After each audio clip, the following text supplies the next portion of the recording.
What is up? And I cannot stress this enough, my gamers. Welcome back to another JMR Science video. Today, we are going to be doing an unboxing. This is the OneUp Components Dropper 2.0. I'll put the real name here. I forgot it. But anyways, I am actually very excited to get into here. So, oh wow, it's just there. Very cool. This is the 180 millimeter version, and I'm getting a new dropper because my other one was a bit too tall. I have actually done a video with my other dropper before. Before installing, check air pressure with dropper post fully extended valve located under rail cam. Ooh, okay. This dropper, one of the interesting thing is that it actually has an adjustable cartridge in it, so I can pump it up more if I want it to be faster. I've got an empty CO2 cartridge right here. I'm going to try to activate the little mechanism down here with. There it goes. That was pretty fast. So here it is. It's very clean and black. And one reason I got this dropper is that it has really good depth down here. So basically, like, obviously the bottom part needs to be at least this long to account for the actual piston going into it when it goes down.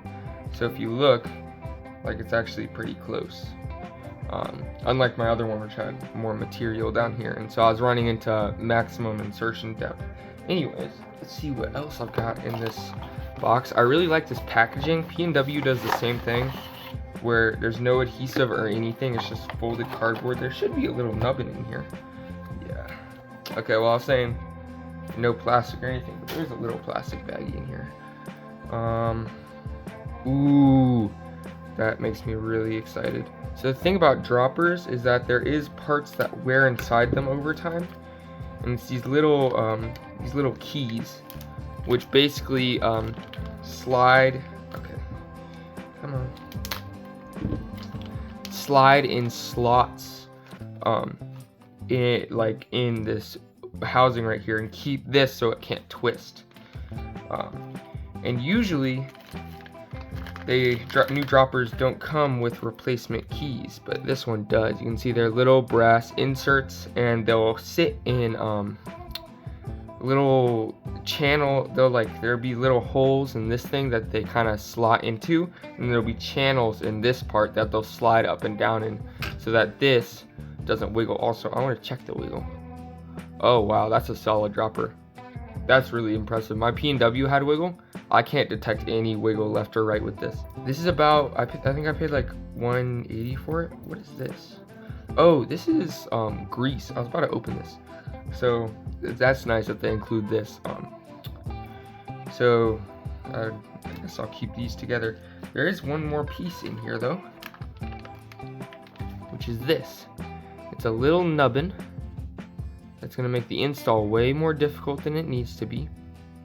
And what this is a little piece that goes on the end of the cable. You can see there's a little hole in here on this side, and there's like a bigger slot on that side. And that's so that the cable can run through the hole, and the nubbin on the cable can sit in this little bigger part of it. And it secures the end of the cable so it can hook into this green mechanism down here. It looks like this is going to be extremely annoying because you gotta open this up to get it in there. So I don't actually know if I'm gonna have to replace my P&W one, because the P&W one seems very, very similar. Also, this oil packet is leaking a little bit, which is really annoying because everything has a little bit of oil. I've certainly spent at least an hour of my life on my hands and knees looking for one of these. Yeah, so that's the dropper. I also got one more fun thing, which is the saddle. Apparently, I went and got a bike fit, which is what prompted all of this. I was running a really narrow saddle. I was running like a 135 saddle, and I should have had a 165. Wow, that comes out easy. So this is the SM Min saddle. So this is the lowest spec. And the bike fitter said it's really important to have this channel. I was actually looking at this packaging before, and yep, I'll just leave that at that. Little plastic piece and some instructions, which I won't need. And then down here, quick click adapter for Ergon saddles. So I don't actually know what this is. More tiny instructions.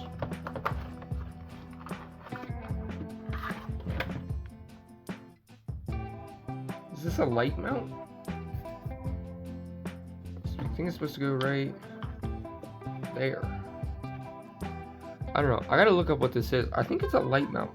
Yep, that's a saddle. Okay, so I'm gonna go install both of these. And we're back. We're downstairs. This is my old dropper post right here. There it is. It is a P&W Rainier 200 millimeter, and as you can see, I need for it to go lower, but it's running in right here, and it's hitting the max insertion depth. So basically, 200 millimeters is too much, so because it's all got to go down into the frame, and when it goes down into the frame, it hits the bottle cage screw. Here's the bottle cage screw right here that it hits. So this baby has got to come out. So let's just get started on that. That is actually exactly the sound that you want your carbon to make. And I'm kidding, of course. So this is an internally routed dropper post. So if you see this cable right here, this cable comes from up here. I don't know if you guys can even see that. Up here, it goes through the frame, makes a left turn right here, and goes up and attaches to the bottom of this. So we gotta get more slack in this cable. And I've had a little bit of success with putting lube on it to get it through these in pieces, but I'm hoping that I won't have to do that.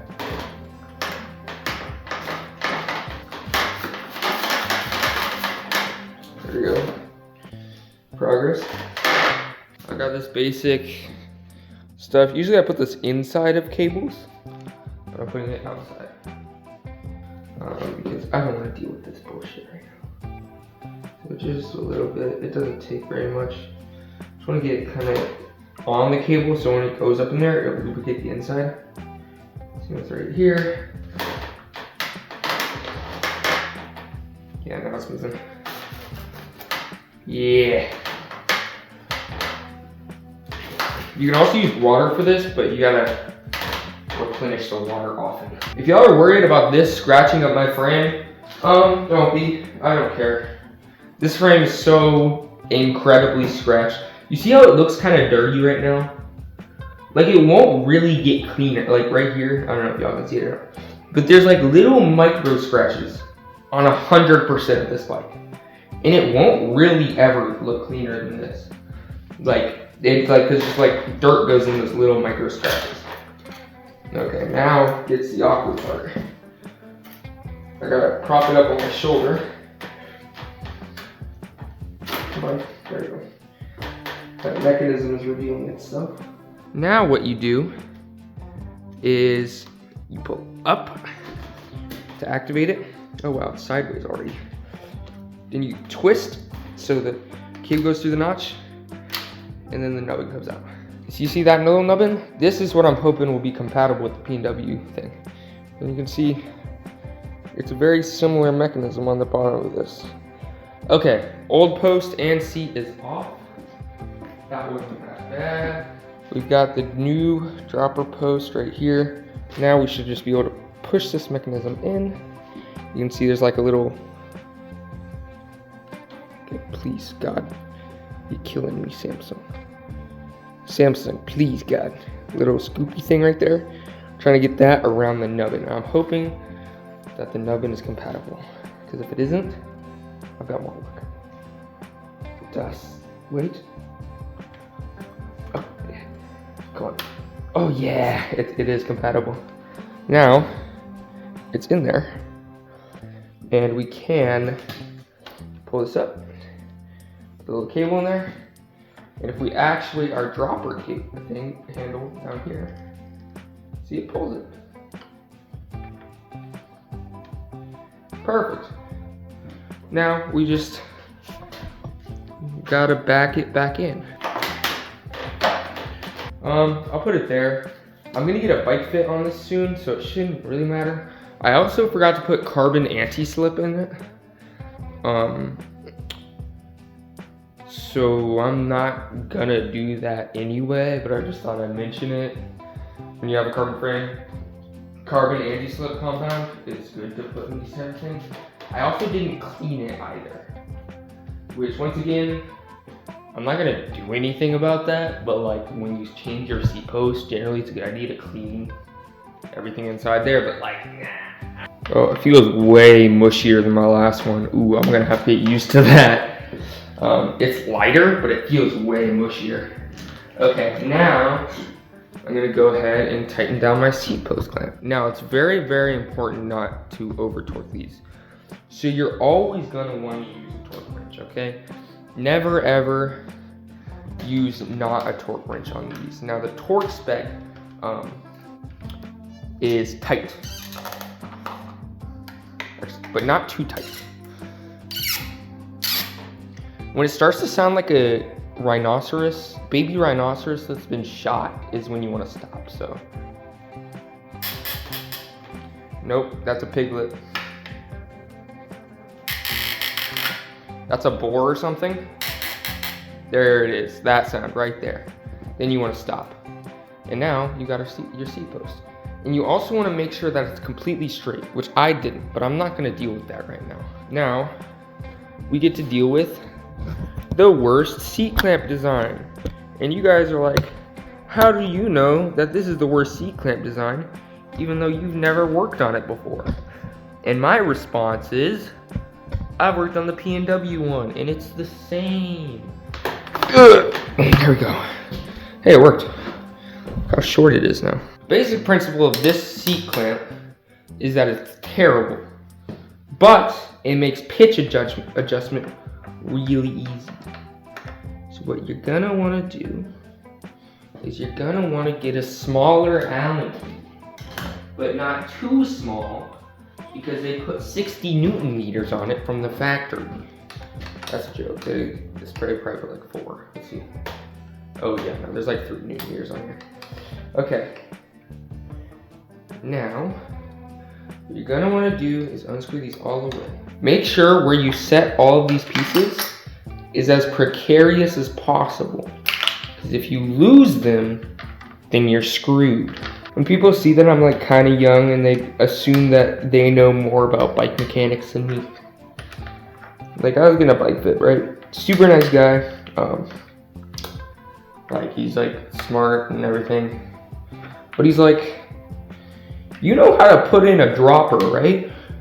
You know how to install a dropper, right? And like, this guy knows. Like, I biked across the state. Like, I changed my tire during that whole kerfuffle. I assembled my whole bike, I installed my fork. This guy knows that. He doesn't think I know how to install a dropper. All I'm saying is, dropper, I hardly know it. And then we both basically went silent for the rest of the bike fit, so. Top 10 things we appreciate. Tiny little arrows that tell us which way is forward. You see that? That goes there. You get piece number 2. That goes there. Wait, no, but not yet. You get the seat. Right, that sits in there. You get piece number 3. I'm including the seat. And you slide it in there. And you put it. And you hook it. You do a little hooky maneuver. You do a little. Okay, that's okay. We're gonna cut our losses with that one. Okay, so once you're to this stage, where this is all hooked together, you reach for that piece, okay?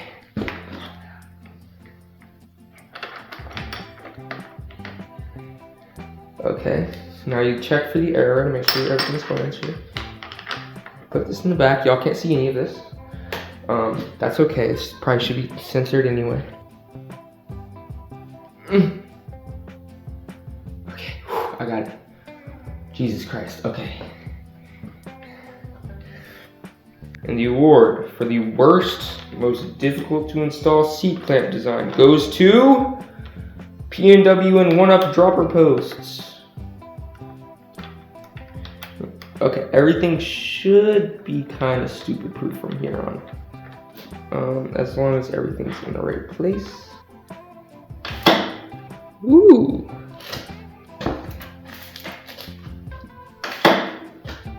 Feels dry. Was I supposed to grease this thing? Whatever. Anyways, thank you guys so much for watching this video. If you liked it, like it. If you subscribed it, subscribe it. And I'll see you guys next time. Thanks. Bye.